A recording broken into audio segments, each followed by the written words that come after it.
Katha Krishna Punya Shravana Kirtanaha Hrudantasto hi abhadrani Vidunnoti suhussatam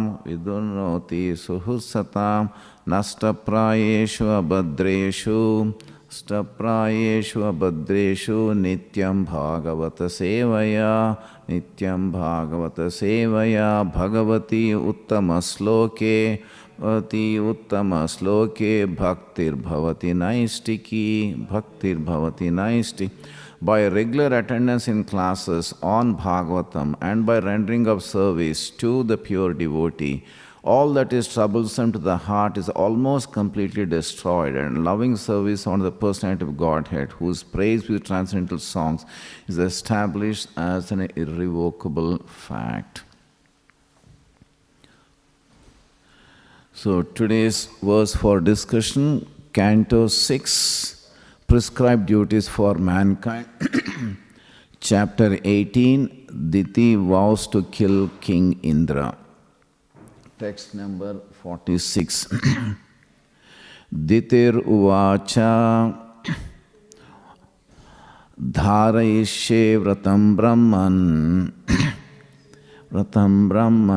dharayishe vratam brahman bruhi karyani yani me bruhi karyani yani me Yani cheha nishidhani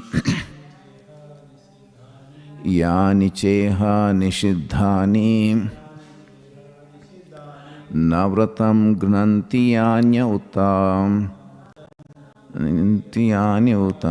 Navratam jnananti yani utam Gnananti yani uta Dhitiruvacha Dharayishe vratam brahman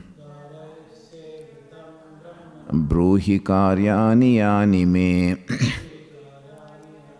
Yani cheha nishidhani Navratam gnananti yani uta.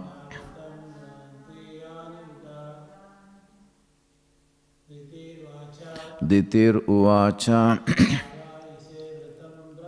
Dharayishe vratam brahman Bruhi karyani yani me Yani cheha nishidhani Navratam gnananti yani uta. Ditir uvacha Dharayishe vratam brahman Bruhi karyani yani me Yani cheha nishidhani Navratam gnananti yani uta. Yeah, word to word meaning by His Divine Grace Srila Prabhupada ki Jai. Diti uvacha, Diti said, Dharayishe, I shall accept, Vratam, vow, Brahman, my dear Brahmana, Bruhi, please state, Karyani, must be done, Yani, what, me, to me, Yani, what, Cha, and, Iha, here, Nishidhani, is forbidden, Na, not, Vratam, the vow, Gnananti, break, Yani, what, Uta, also. Translation by His Divine Grace Srila Prabhupada ki Jai. Diti replied, my dear Brahmana, I must accept your advice and follow the vow. Now let me understand what I have to do, what is forbidden and what will not break the vow. Please clarify, state all this to me. Or please clearly state all this to me. Purport by Srila Prabhupada Ki Jai. As stated above, a woman is generally inclined to serve her own purposes. Kasyapa Muni proposed to train Diti to fulfill her desires within 1 year, and she was eager to kill Indra. She immediately agreed, saying, "Please let me know what the vow is and how I have to follow it. I promise that I shall do the needful and not break the vow." This is another side of woman's psychology. Even though a woman is very fond of fulfilling her own plans, when someone instructs her, especially her husband, she innocently follows, and thus she can be trained for better purposes. By nature, a woman wants to be a follower of a man. Therefore, if the man is good, the woman can be trained for a good purpose. Om Jnanatimmirandasya Jnananjana Shalakaya Chakshurun Militam Yena Tasmai Sri Gurave Namaha Sri Chaitanya Manobhistam Stapitam Yena Bhutale Swayam Rupa Kada Mahyam Dadati Swapadantikam Vandeham Sri Guru Sri Yuta Padakamalam Sri Gurun Vaishnavamscha Sri Rupam Sagrajatam Sahagana Raghunathanvitam Tam Sajivam Sadvaitam Savadutam Parijana Sahitam Krishna Chaitanya Devam Sri Radha Krishna Padan Sahagana Lalita Sri Vishakhanvitamscha Mukam Karoti Vachalam Pangam Langayate Girim Yat Kripatamaham Vande Paramananda Madhavam. The Supreme Personality of Godhead has the form of Satchitananda Vigraha. I offer my respectful obeisances unto Him who turns the dumb into eloquent speakers and enables the lame to cross mountains. Such is the mercy of the Lord. Sri Krishna Chaitanya Prabhu Nityananda Sri Advaita Gadadhar Shivasadi Gaura Bhaktarinda Hare Krishna Krishna Krishna Hare Hare Hare Rama, Rama Rama, Hare Hare.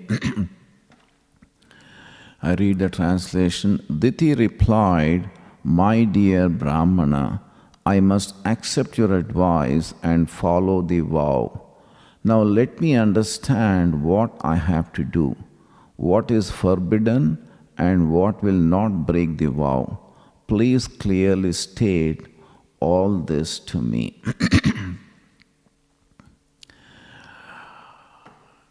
So in this verse, Srila Prabhupada is trying to talk to us about the psychology of a woman.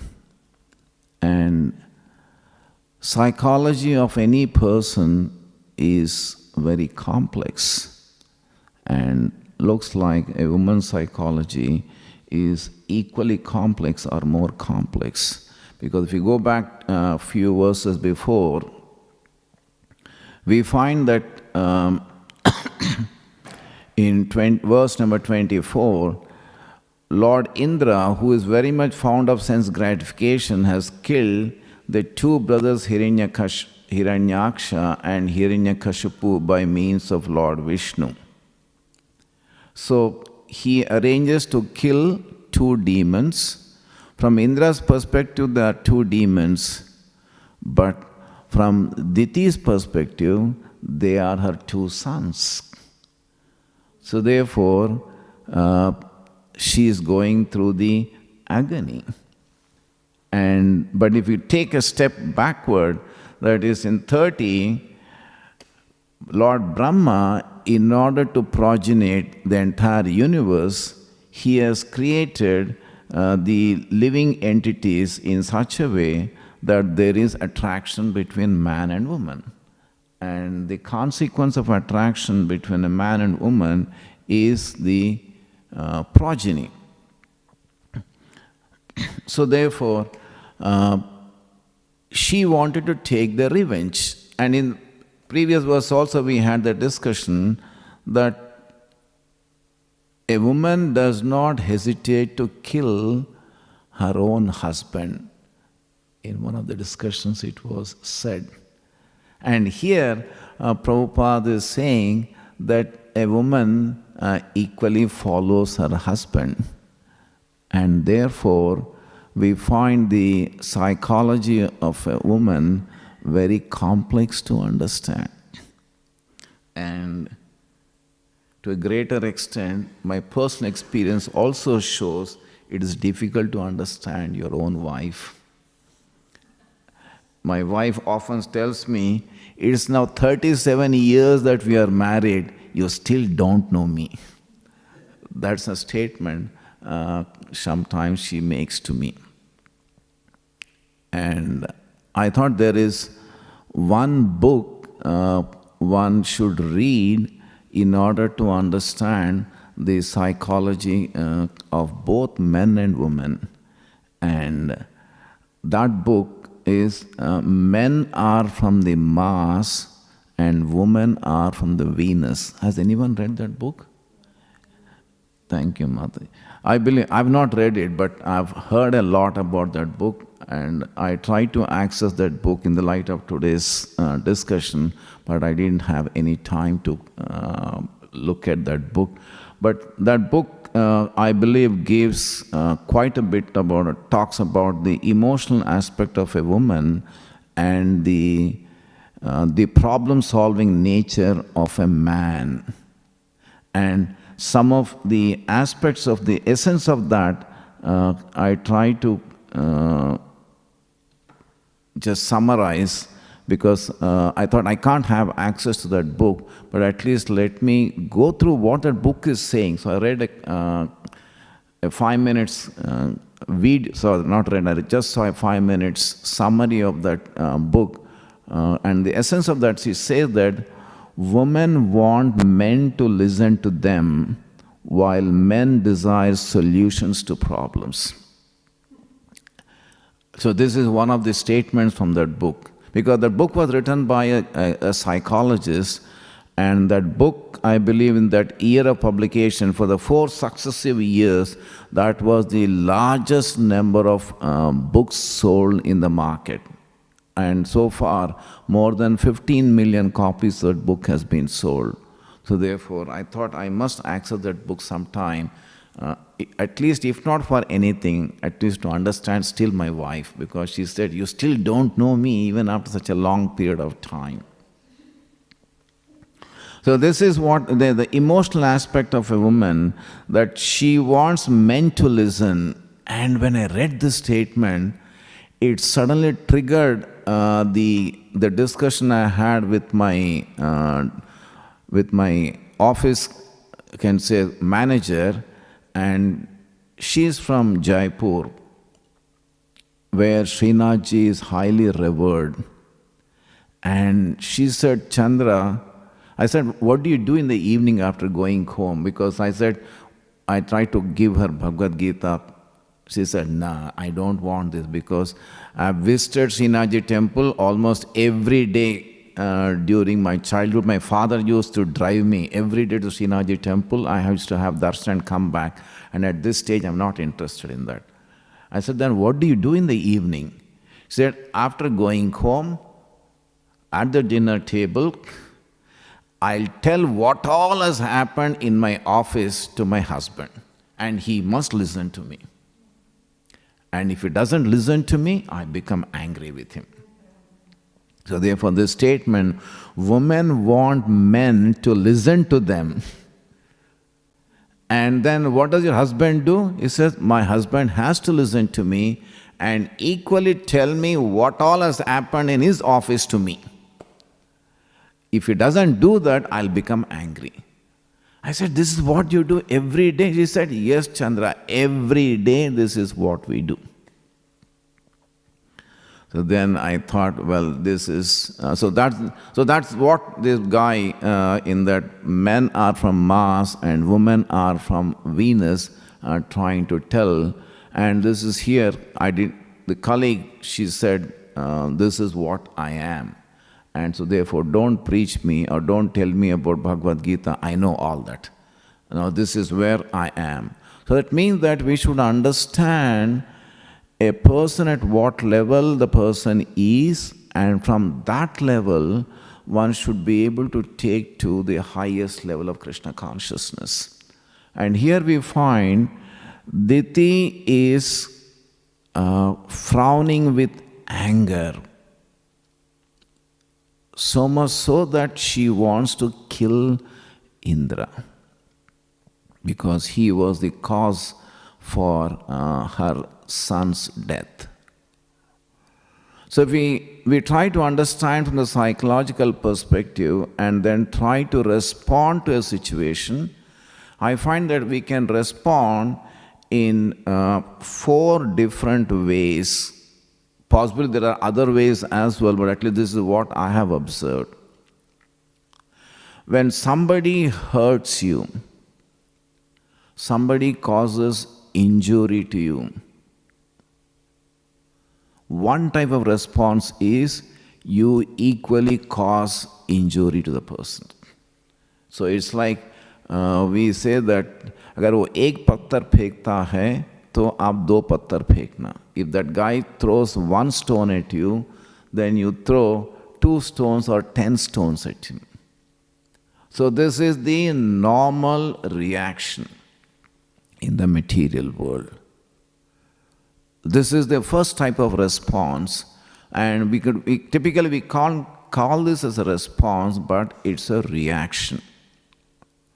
And now Diti is on that platform, that Indra has caused injury to her emotions, and which is natural. If somebody kills one's own children, it's not easy to swallow that pain. Many a time, those of you who have been to Vrindavan especially, you find that monkeys often come across your vehicle, and sometimes you feel that somebody driving kills the baby monkey on the road, and the mother monkey is just around the dead body of her child, and the mother monkey would not allow anyone to come nearby. So much so that even if you're walking on the side platform, the monkey tries to come to you to attack you.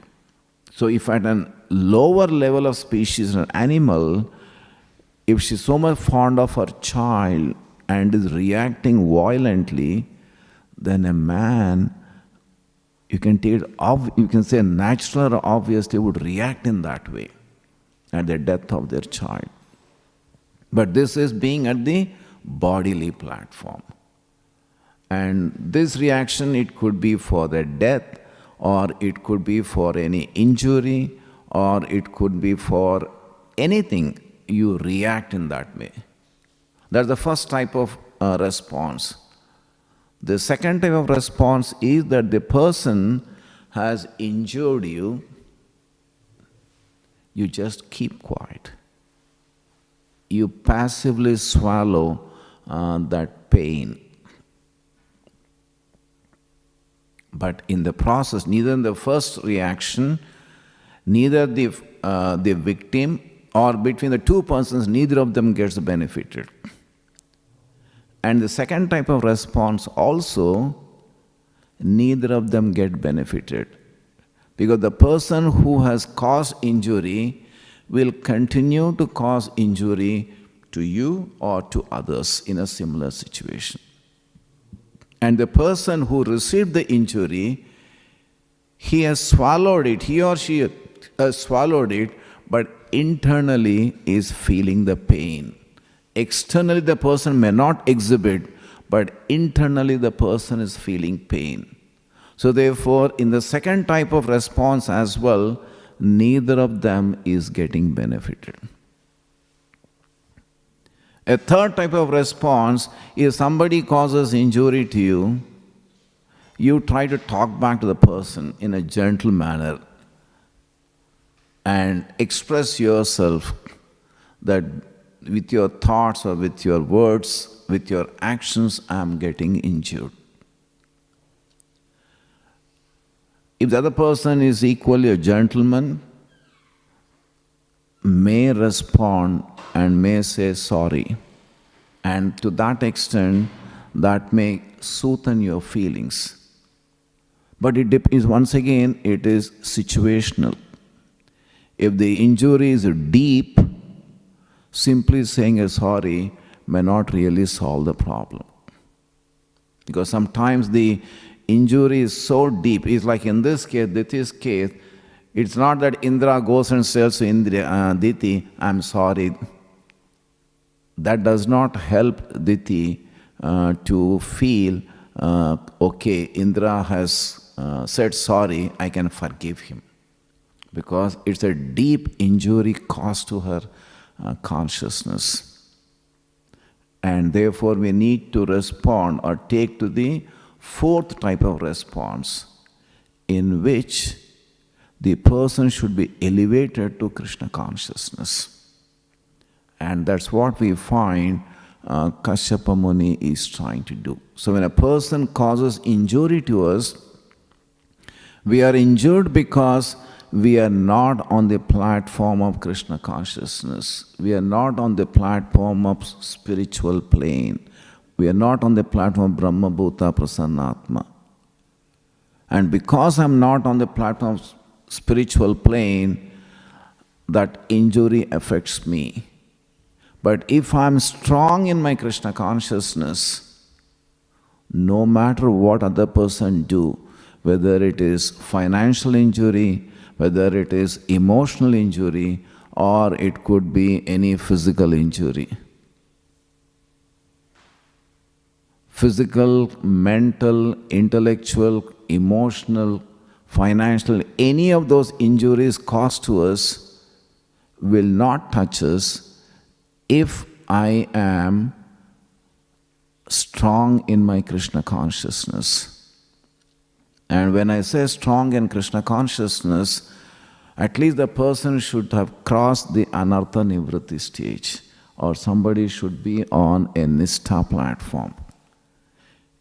If the person has not reached the Nishtha platform, then a deeper financial or emotional injury is not easily swallowed. It can't be digested. Because the person may be chanting, but he is still fighting with his or her own anarthas. I'll give you just an example. I'll not take the name because the person is a very senior devotee, been practicing for a number of years.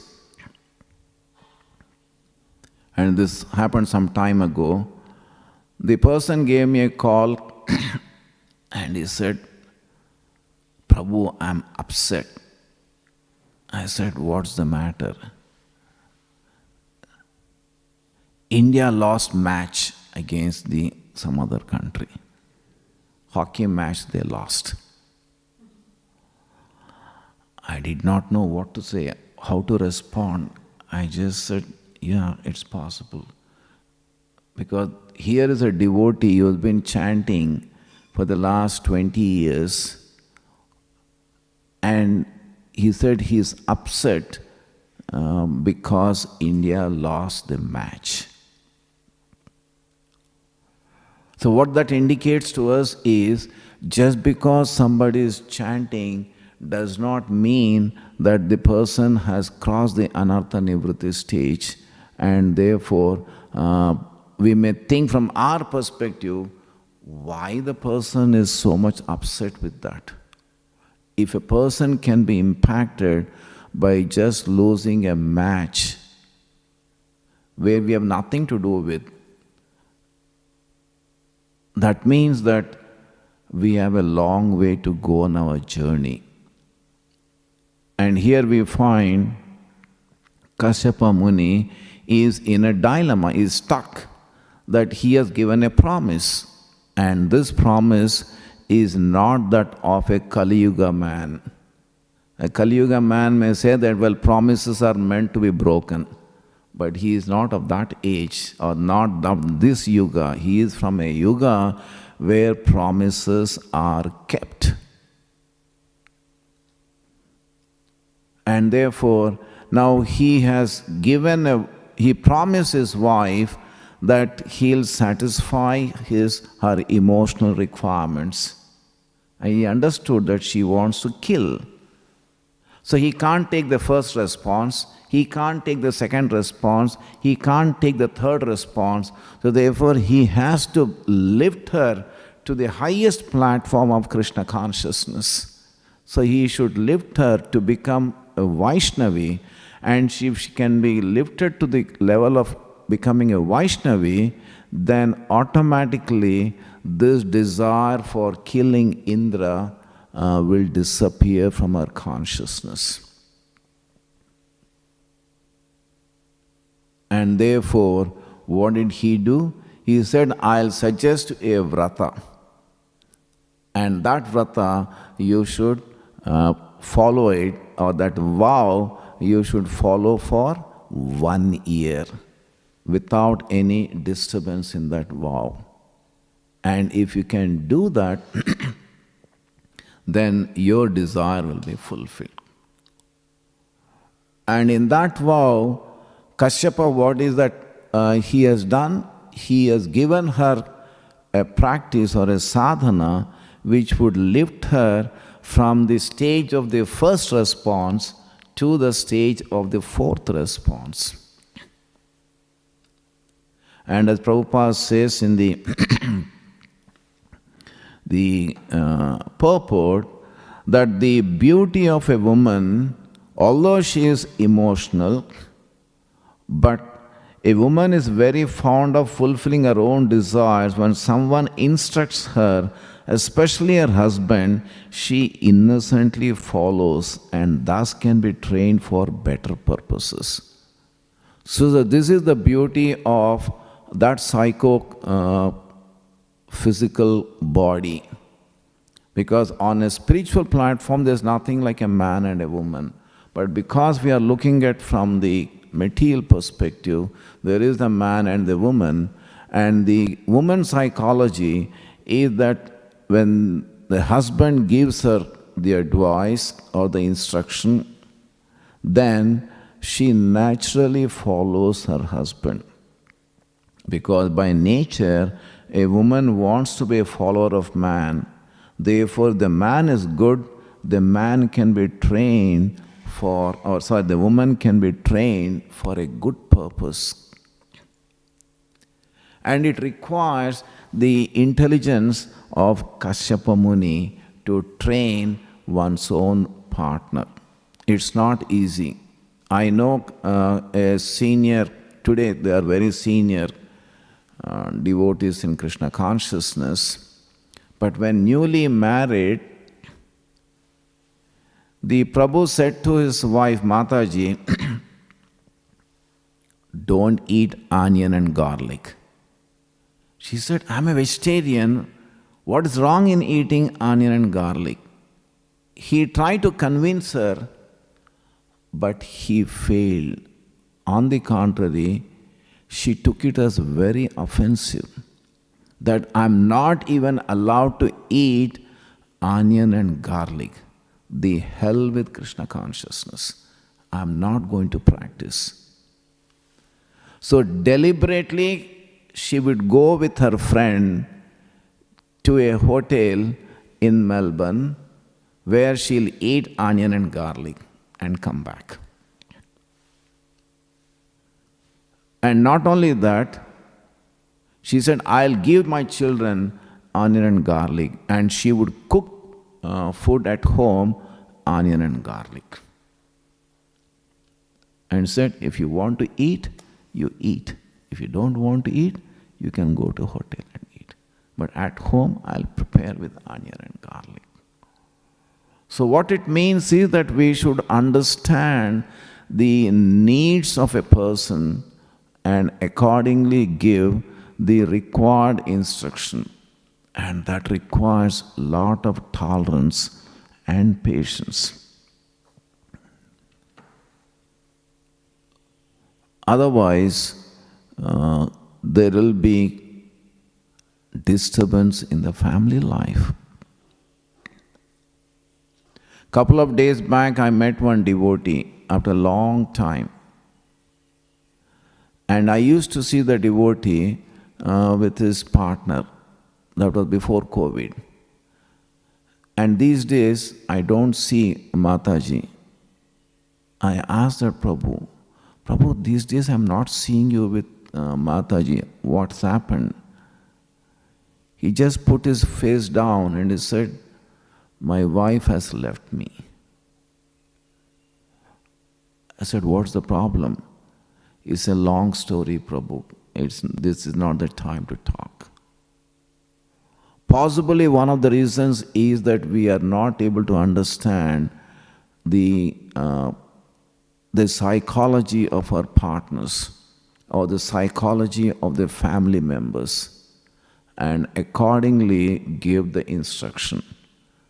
Like Kashyapa Muni has understood his wife's requirement, but at the same time he has his own requirement as well. So he has to give a solution that would fulfill his wife's desire and equally does not compromise on his principle.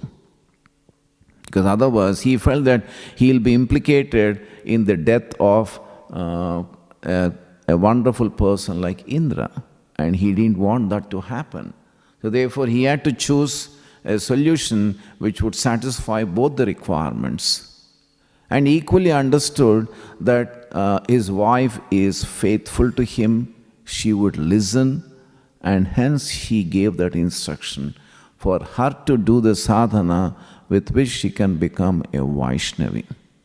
And by becoming a Vaishnavi, then her consciousness gets purified. The desire to take revenge will disappear and move from the first response to the fourth response. And we are in this material world for a reason, isn't it? We are all here for a particular reason. And this, it is said, Krishna bahir mukahana bhoga vanche kare nikatastha maya tare japatiya dhare. So Jagannatha Pandit in the Premavartana says that Maya is waiting nearby and is waiting just to pounce on us. We show little interest and then she captures us. Because if I'm interested in my sensual pleasure, then she's there, okay, here is the way. And that's the difference between love and kama. Atmendriya priti kama, Krishnendriya priti prema. So if we can transform, that service attitude is there in us. We want to serve. Now it depends on whom to serve. Whether we want to serve the senses, our own senses, or we want to serve Krishna's senses. There is a wonderful song written by Bob Dylan. Mataji, you have read that, heard about that? Gotta serve somebody. Bob Dylan, he says that you may be an ambassador to England or France, you may like to gamble, you might like to dance, you may be the heavyweight champion of the world, you may be a socialite with a long string of pearls, but you are gonna have to serve somebody. Yes, indeed. You are gonna have to serve somebody. Well, it may be the devil or it may be the Lord, but you are gonna have to serve somebody. So that serving is the nature or it's natural Now, whom are we going to serve? It depends on our own understanding of Krishna consciousness. Fortunate are the souls who have come in contact with Krishna consciousness. And having come in contact with Krishna consciousness, if we lose this opportunity of not becoming sincere,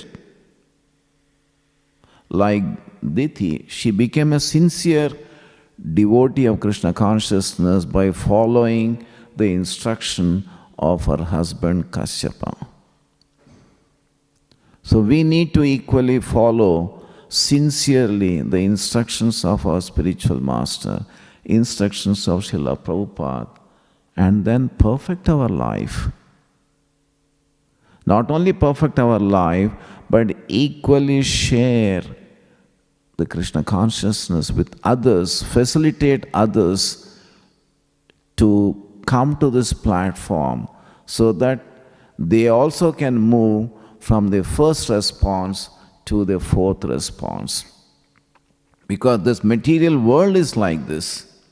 No matter what you are, you will be encountering, or we will be placed where turbulences are a natural aspect of the material world. Padam padam vipadam natesham. And if we have the ability to tolerate, or if we can lift our consciousness to tolerate, that's excellent. As Śrīmad Bhāgavatam, tatteno kampam susamikṣamano. If one can lift one's consciousness and tolerate whatever is happening on the material platform, the turbulences, whether it is physical, emotional, financial, or any of the turbulences, tolerate as the mercy of the Lord, then you become the rightful owner of inheriting the kingdom of Lord Krishna, which means that one returns back home, back to Godhead in this lifetime. So summarizing this verse today, we find that we are always placed in a situation where we'll be hit either materially or mentally or intellectually, financially or emotionally.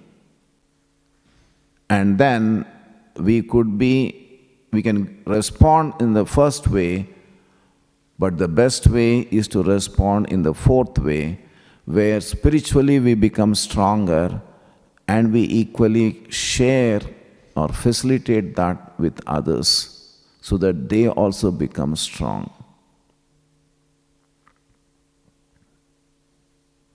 Otherwise, we'll be drowned, and obviously when I'm drowned, I can't help anyone.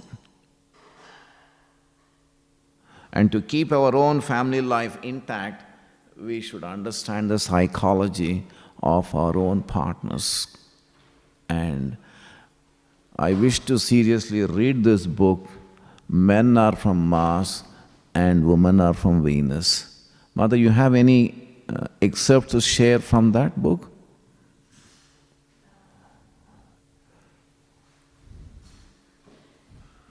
What I can say that, probably it will help on a material platform. Yes, but I don't think when you become Krishna consciousness, you don't need that book. Because you see that your partner is not a man, it's a soul. And understanding that our advancement or our spiritual level is different, and when you accept it, so then you don't have expectations. You just serve to that level your partner is. You don't have expectations. Of course, it is good to have a partner who is a guru and accept as a guru, but if he is not, what can you do? You just serve and wait until your partner becomes a guru. Yeah, thank you, Mataji. That's how I understand it.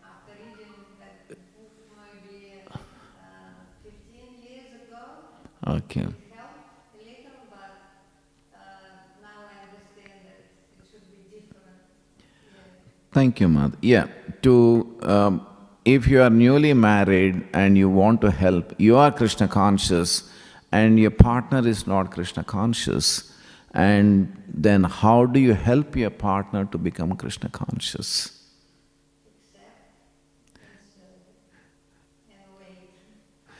Yeah.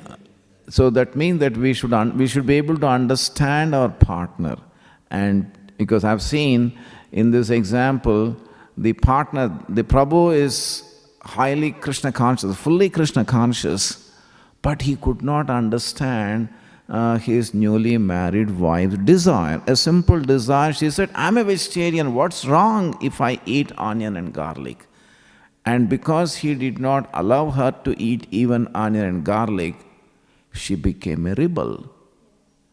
She went outside to a restaurant and started eating, and at home she prepared onion and garlic. How is this possible? Because the Krishna consciousness, if somebody Krishna consciousness, they will kind of vomit with the smell of this onion and garlic. Yeah, the Prabhu is Krishna conscious, but the Mataji isn't. You have married a vegetarian thinking that with your influence you can change the consciousness of your partner, and that doesn't happen immediately. As Mataji said, you have to wait. Yes, that's right. So therefore, from day one you impose on your partner, you can't eat onion and garlic. No, it would be repulsive. Yes, forcefully if you want to do it. Yeah, but that's what has happened. What I'm saying is that in theory I can say very nicely to some other partner, but when it comes to myself, what do I do? Because at home I find that my partner wants to eat onion and garlic. How do I respond? Because I knowingly I have married the person that she is not Krishna conscious. She is a pure vegetarian. She is born in a particular nice family. Upbringing is wonderful. She is a chaste lady. So all these qualities has made me attracted to that person, and I married. But then I should know how to preach Krishna consciousness to the person. I'll give my own example. This has happened in my office. I was speaking to one of my colleagues, lady, for about 10-15 minutes. And all the while, I was not looking at her. I was talking to her. And she looked at me and said, "Is something wrong with you?" I said, "Why?" "The last 10 minutes you are speaking to me, but you neither look at me nor look into my eyes." So I'm carrying the baggage of Krishna consciousness in my thinking, and I've come from a culture where I should not look at the woman's eyes nor the face. But I'm not in India. I've come to Western world. I'm in Melbourne. I'm working in the office. And I'm coming to a temple. Here also, here you should not look into the eyes of the lady. And then I go to office. I apply that principle. And she said, "Something wrong with you?" So the next 15 minutes, I was looking at only her eyes and face and spoke to her. And happily she went away later on. Then after that we became good friends, so we talked to each other. So what I'm trying to say is that we should understand the time, place and circumstances, and then equally know what the other person's level is and apply the principle.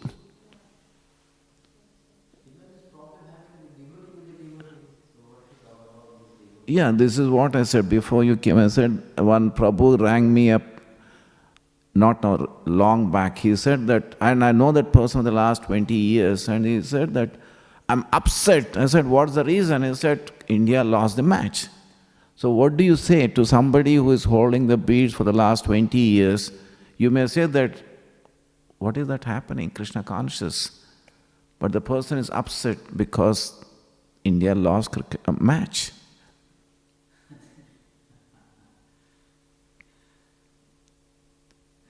It's easy to smile because it has happened to others, but when the same thing hits at our own place, our own house, our own family members.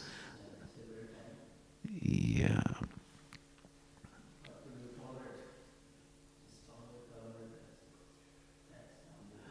Sometimes it is not possible to tolerate also. Maybe not in the mic I'll tell you, but I'll tell you my own if you want. Personal stories happen to me. It becomes too difficult to tolerate.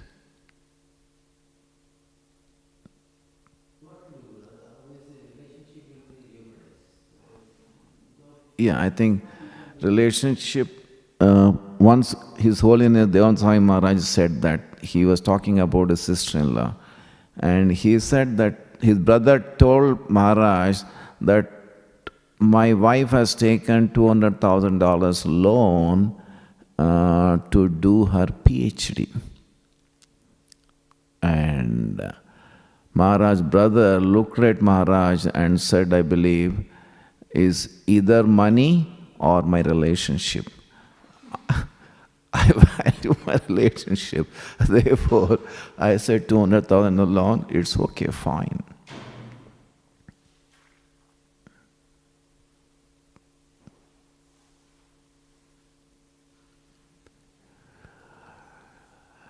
Okay. Any questions or any comments?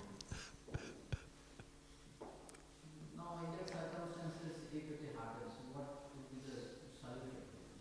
This is, if it nuisance is done by the partner, myself, or my wife's nuisance. So, what in the circumstances, if both of them are devotees, then what would be the solution? What we should do? You are taking to a different a question which is difficult to be answered in just 1 or 2 minutes, because this is a seminar conducted by His Glorious Chaitanya Charan Prabhu in one of the devotees' houses. Incidentally, I could attend that session. He drew a triangle, and the top of the triangle is Lord Krishna. And the two bottom points, one point is your partner, the other point is yourself. Now you can bring out many combinations. Both of them are good with Lord Krishna, but they do not agree with each other. That's one combination.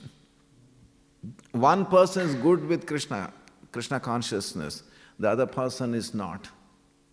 That's another combination. And so you can, because there are 3 points, from the 3 points you can bring out many combinations. In all those combinations, if you value relationship, you should be able to serve the other person as if you are serving serving the Lord. If you can imbibe that mood, then it requires a lot of patience. I remember one of my cousins, after she got married, she was told that you look at your mother-in-law as if you're serving Krishna. You can know that the typical mother-in-law, daughter-in-law's friction. So that was advice given to her, that you serve your mother-in-law as if you're serving the Lord. When you're serving the Lord, Lord may serve on the platter of your time, good and bad things from our perspective.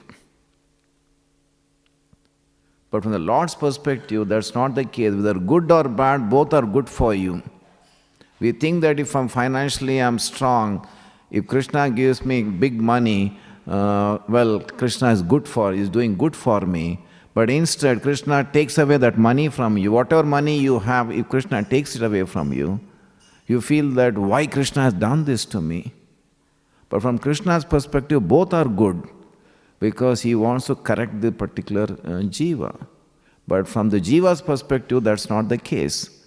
Jiva thinks that, money has come, Krishna is good, but money is taken away, he feels that Krishna is not good.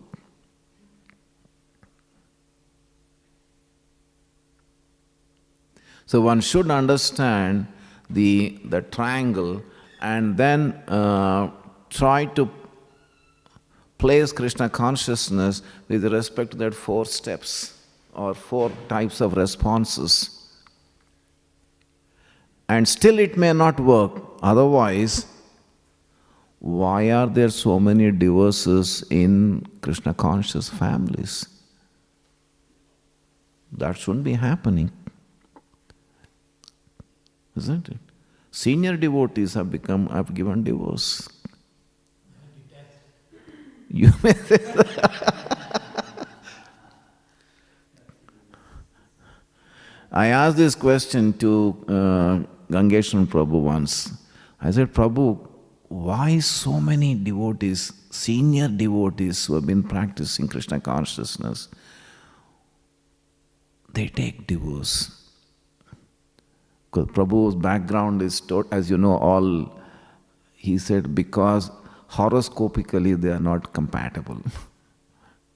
When astrologically they are not compatible, and if someone is not practicing Krishna consciousness seriously, then the person is on the bodily platform, then the svabhava of that person surfaces, the nature of that person surfaces. And the nature of the person is not compatible with you, obviously there will be a friction. There will be a fight. So one can transcend this svabhav only when both the partners are strong in Krishna consciousness. Otherwise, they part. My son was saying, he is in Sydney, he said, Daddy, wonderful couple, both are Krishna conscious. They do a lot of service, but they don't agree with each other. And they took to divorce. He said, I can't understand. We think that because somebody is Krishna conscious, they agree with each other. That need not be the case. I think even they both in Krishna consciousness, but if they put themselves high and other partner low, me is the boss. So that compatibility is not. Yeah, so we go back to what Chaitanya Dasa said, the triangle. Krishna is the And yes, 2 and I points. serve my husband, and that's it. Yeah. I asked a senior devotee, they said they are getting divorced, they are not Krishna conscious, they are practicing but they are not Krishna conscious. If they are Krishna conscious, because you can live in one house, you are not having any relationship, both you can, if you are, after divorce you are serving, both of you are serving. Why can't you live under one roof and serve Krishna? Because the false ego comes, because they are practicing but they are not Krishna conscious. They are doing mechanically everything right, they are serving but they are not Krishna conscious. That's a different, unless somebody comes to a Nishtha platform, Mataji, we are all struggling with Anartha Nivrutti. And when we are struggling with Anartha Nivrutti, I may be a sadhaka, but still I'm struggling with my own Kama, Krodha, Mada, Moha, Matsarya, and therefore you can't say that I'm not Krishna conscious at one level. At the other level, you can say I'm not Krishna conscious. But if I'm chanting, I've been chanting for the last 20 years, and I'm still not Krishna conscious because I'm struggling with anarthas, and struggle with anarthas sometimes for people could be lifetimes. It's not just one lifetime, it could be many lifetimes. Chanting to become Krishna conscious, but they don't become Krishna conscious. They are chanting, they are holding so tight the trunk, and they are chanting to leave the trunk, but they are not leaving the trunk. They are chanting the Hare Krishna mantra for 15 years, 20 years, but they haven't even become to Krishna conscious. Yeah, that's what I'm saying. It's a journey. It's a journey someone is taking, and on that journey, somebody may take more time, somebody may take... Dhruva Maharaj became Krishna conscious in 6 months. How many of us can see in 6 months Lord Vishnu. Chitraketu saw Lord Sankarshan in 1 week. How many of us can do that? But we can't say that that person is not Krishna conscious outrightly. Yes, at one level, not Krishna conscious, but another. Become Krishna conscious, but they don't become Krishna. Yeah, because they are within the anartha, they are still anartha. Their disease is so strong. So, Maybe the initiate actually, one has to have this Guru Maharaj plus like the Shiksha is so important in everyday life that whenever there is any problem, one should approach to the Shiksha Guru. Both husband and wife, they should consult constantly and with this association of devotee. Otherwise, if they stay away from the temple and very far, then there is a conflict is not because somebody comes from this family like they are not, the remnant is still there, remnant doesn't go away. sometimes the problems are so severe, Prabhu, you may not get the solution. We have a saying in Telugu, Mundu juste nuyi, venkal juste goyi. That is, in front you have a deep well and the back you have a deep ditch. Which way to go? When you go front, you fall into the well, you die. And you go back, you fall into the ditch and you die. Which way to go? So some problems are like that. But the disease is so deep, the couple don't know they don't know because disease is so deep, like cancer, so deep, even you do chemo, nothing will get better because the disease is so deep. So they are chanting the mantra to become Krishna conscious, they are trying 10 years, 15 years, but they can't, they are doing all the seva, but they can't become Krishna conscious because the disease, they can't get cleared this life. Only the pathology is to stay near the temple and under this kind of senior devotee. This is where the shelter is.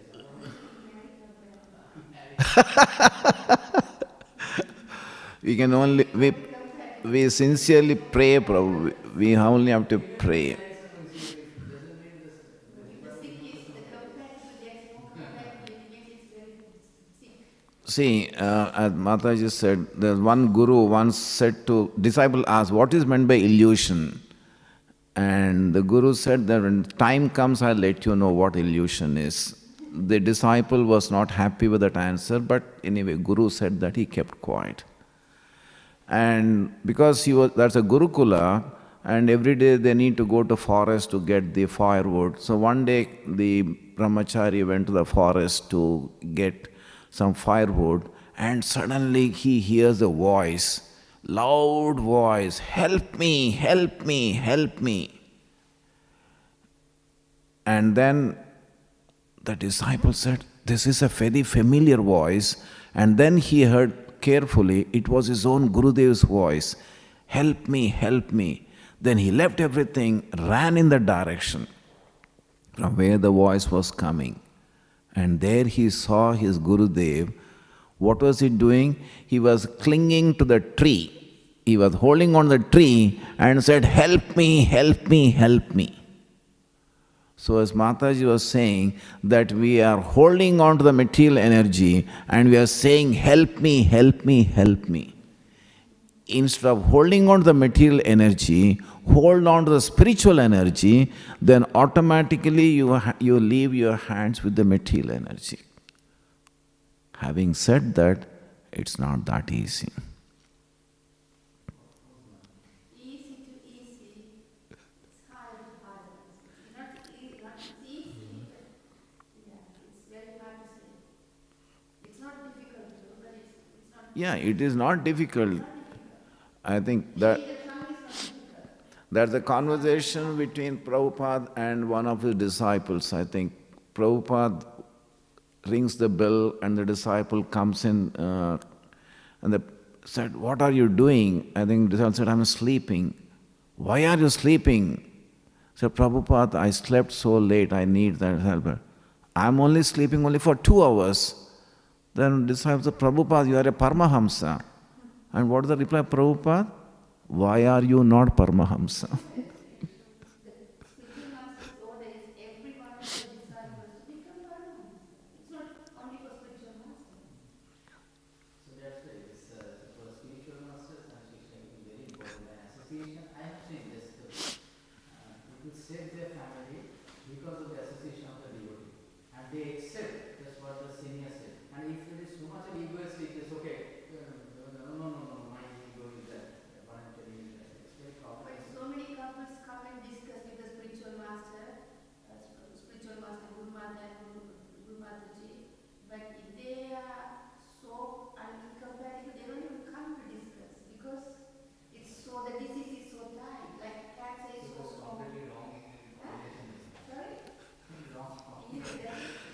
Yeah, I think Grandhara Śrīmad Bhāgavatam ki jai, Srila Prabhupada ki jai.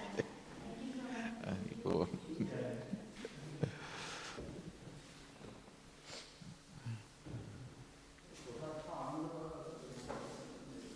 But early morning, getting up from the bed is so easy, but sometimes we don't get up, we stay.